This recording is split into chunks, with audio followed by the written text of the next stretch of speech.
Hey everybody, welcome back to this week's topic on digital minimalism.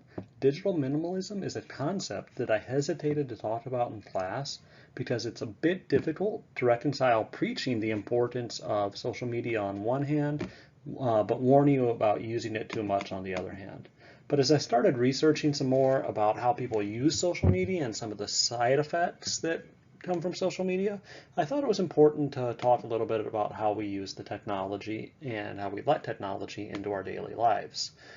I do understand with our current situation surrounding COVID-19, we probably are using social media more than ever because that's the way we're connecting with a lot of people if we're not really supposed to be going out and getting in large gatherings. So this lecture may not apply for you now, but I stress and encourage you that when we get back to normal, I hope you'll examine how much social media is a part of your life and ask yourself an important question. Are you using social media or is social media using you?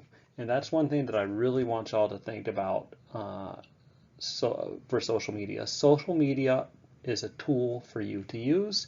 And I hope in this class you've learned how to use it better to promote your businesses or your companies or even yourself.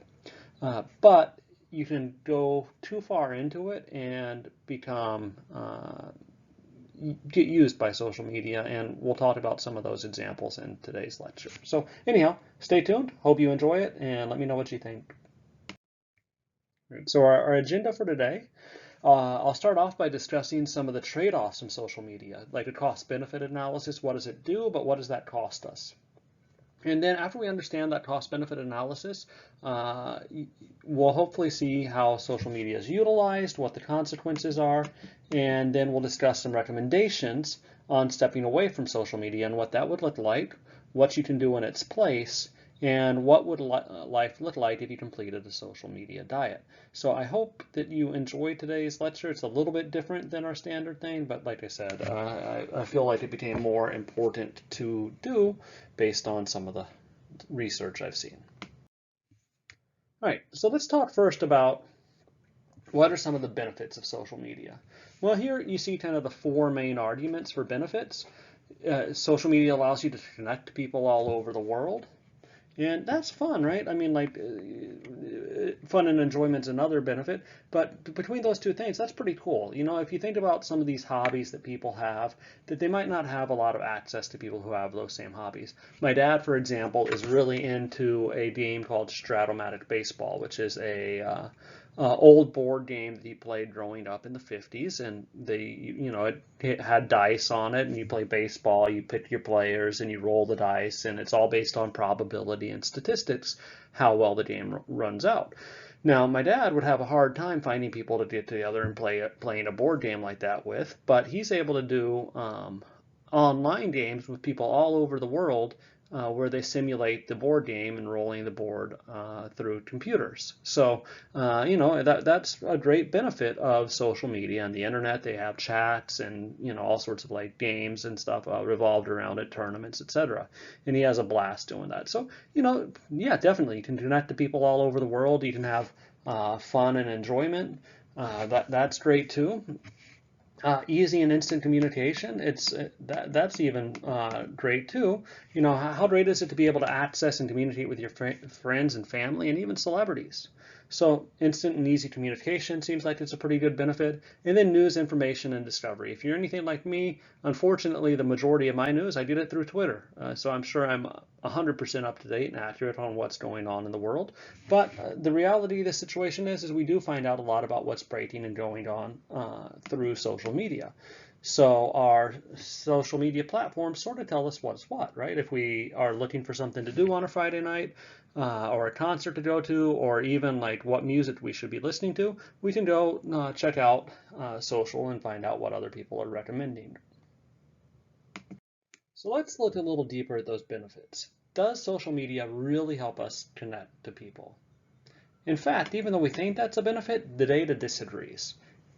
40% of girls who spend more than 5 hours a day on social media show symptoms of depression. And in another study that was conducted in the US and Japan, a larger share of people experiencing loneliness use social media for 2 or more hours per day. So, even though we feel like we're able to connect with more people, that connection isn't seeming to be as deep or as meaningful. So we'd really have to think about, yes, we're connecting, but how are we connecting? Is it quality connection? What about fun and enjoyment? At least we get that, right? Social media is fun. Well, again, the reality is many of us experience more anxiety because of social media. We're experiencing FOMO, or what y'all know as the fear of missing out, right? We're afraid of missing a potential opportunity, connection, or event. 56% of us are afraid that if we don't keep a constant eye on social media, we'll miss something huge. So FOMO is a real thing, and we really need to be aware of that. And we get FOMO because we see other people doing such exciting things on social media. In addition to FOMO, we also experience insecurity because we have the habit of comparing ourselves to others.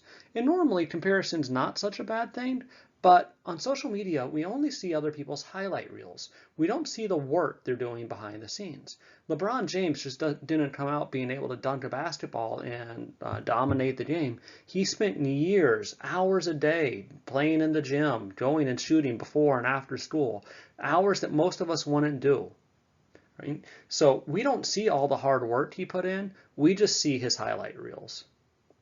Now, I really like this quote by Steve Furtick, who said, "The reason we struggle with insecurity is because we compare our behind the scenes with everyone else's highlight reel. So we know how hard it is for us to get where we are, but we just see everybody else's highlight reel and we think they're automatically like that." So social media, unfortunately, increases our fear of missing out, our anxiety about missing important things, and it also increases our sense of insecurity.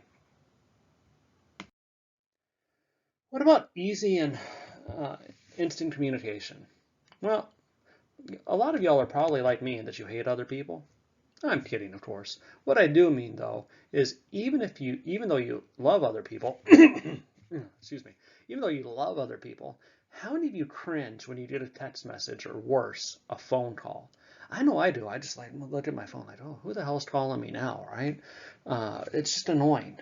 And having cell phones has sort of become a constant stress in our lives with 24/7 accessibility, constant notifications, and all the stress that goes on with that.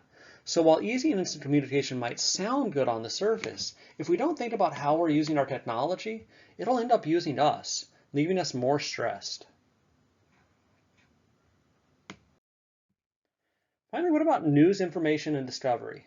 Well, unfortunately, information, good and bad, or true and false, is passed through social media, and many companies are more concerned with generating clicks and ad revenue than they are with reporting accurate facts. So we have to be skeptical of what we see these days as the technology around deepfake videos comes more into play more often. I'll put a video up explaining what deepfakes are and how they can work. But really, you need to think very critically about what type of news you're reading and whether or not it's legitimate or not. So, how much time are you spending on social media? Well, here's a little report that I thought was pretty interesting. 72%